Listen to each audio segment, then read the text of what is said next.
The door creaked open, and I froze, my heart slamming against my ribs like a trapped bird.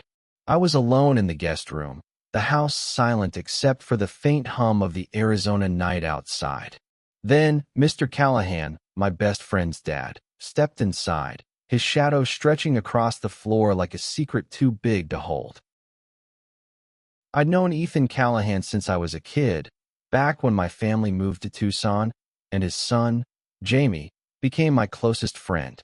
Ethan was the kind of dad who seemed larger than life, broad-shouldered, with a laugh that filled rooms and eyes that carried a quiet weight, like he'd seen too much but never said it. At 45, he was rugged, with salt and pepper hair and hands calloused from years running his auto shop. Jamie and I were inseparable, two 24-year-olds chasing dreams in a city that felt too small for us. I was crashing at their place for the summer, working remotely as a graphic designer while figuring out my next move. That night, Jamie was out with his girlfriend, leaving me alone in their sprawling Adobe-style house. I was sketching on my tablet, headphones blasting indie rock, when Ethan knocked. I didn't hear it at first. When he stepped in, I yanked off my headphones, startled. "Hey, Noah," he said, his voice low, almost hesitant. "Can we talk?" I nodded, unsure why my stomach twisted. Ethan wasn't the type to talk. He was action, fixing cars, grilling steaks, cheering too loud at Jamie's soccer games. But there he was, sitting on the edge of the guest bed, his hands clasped tight. The air felt heavy, like it was holding its breath. "Noah, I've been watching you," he said, and my pulse spiked. "Not like that," he added quickly, his face flushing. "I mean you're different. You see the world in a way I never could. Your art, your heart, it's real." His words stumbled, raw and unpolished, like he'd been rehearsing them for years. I stared at him, my mind racing. Ethan was married. He had a life, a family, a reputation in this conservative corner of Tucson. But his eyes held something I recognized, a longing I'd buried deep, one I'd never dared voice. I was gay, out to Jamie and a few others, but not to Ethan. At least, I thought he didn't know. "I don't know how to say this," he continued, his voice cracking. "I've been hiding something my whole life. And seeing you, it's like I can't hide anymore." He looked at me, and the weight of his confession hit like a tidal wave. Ethan Callahan, the man who seemed untouchable, was telling me he was gay. And more than that, he was telling me he saw me. Part 2. The Weight of Secrets.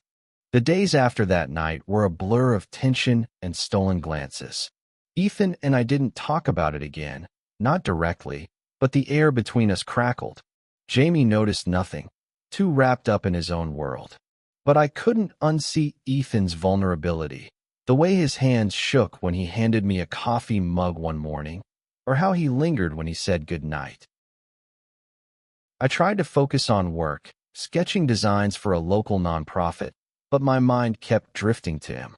Ethan was everything I wasn't, grounded, steady, a man who'd built a life from nothing. I was a dreamer, always chasing the next idea, the next city. Yet, something about him felt like home, a dangerous thought I couldn't shake.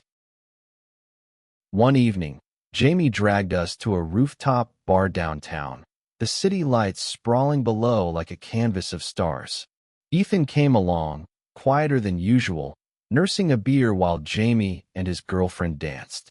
I stood by the railing, sketching the skyline in my notebook, when Ethan joined me. "You're always creating," he said, his voice soft. "How do you do it? Make something beautiful out of nothing." I laughed, nervous. "It's not nothing. It's feeling." Our eyes met, and for a moment, the world fell away. His hand brushed mine, a fleeting touch that sent heat through me. I pulled back, heart pounding.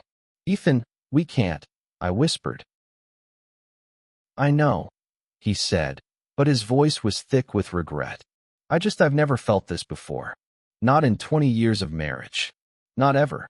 That night, I lay awake, torn between guilt and desire.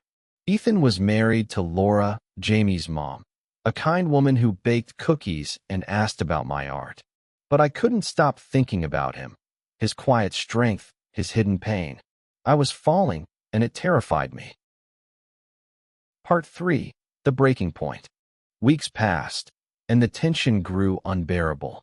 Ethan started finding reasons to be near me, fixing my laptop, offering to drive me to client meetings. Each moment felt like a step toward a line we couldn't cross. Jamie began to notice, asking why his dad was acting weird. I brushed it off, hating the lie.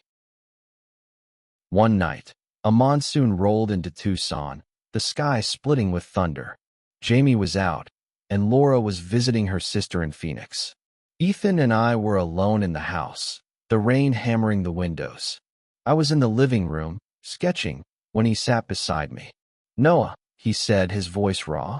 "I can't keep pretending." Before I could respond, he leaned in, his lips brushing mine. The kiss was desperate, electric, like a dam breaking. I kissed him back, my hands finding his face, his stubble rough against my palms. For a moment, nothing else mattered. Not his marriage, not Jamie, not the world outside. But reality crashed in. I pulled away, breathless. "Ethan, this is wrong. You're married. Jamie's my best friend." He looked shattered, his eyes wet. "I know," he whispered, "but I've been dead inside for years. You make me feel alive." We sat in silence, the rain filling the void. I wanted to hate him, to hate myself, but all I felt was love. Messy, impossible love. I told him we had to stop, that we couldn't hurt the people we cared about. He nodded, but his eyes said he wasn't sure he could. The summer ended, and I moved out, taking a small apartment across town. Ethan and I avoided each other, but the distance only sharpened the ache. Jamie sensed something was off, but never pressed. Laura returned, oblivious, her warmth a constant reminder of the life Ethan was tied to. One night, I found Ethan at my door, soaked from the rain. "I told Laura," he said, his voice steady despite the storm in his eyes. "Not about you, but about me. I can't live a lie anymore." He'd come out to her, ending their marriage with a truth he'd buried for decades. It was messy. Laura was devastated, Jamie confused, but Ethan was free. We didn't fall into each other's arms. Instead, we talked, really talked, for hours. About his fear of losing Jamie, my guilt over breaking a family, our shared hope for something real. We decided to take it slow, to rebuild from the ashes of our choices. Months later, we stood on that same rooftop bar, the city glittering below. Jamie was still adjusting, but he'd hugged me the week before, saying, "You're still my brother, Noah." Ethan took my hand, his grip firm, his smile tentative but real. "We're gonna be okay," he said. And for the first time, I believed him. Love wasn't easy. It was raw, painful, transformative. But it was ours, carved from courage and truth, a fragile hope that felt like everything.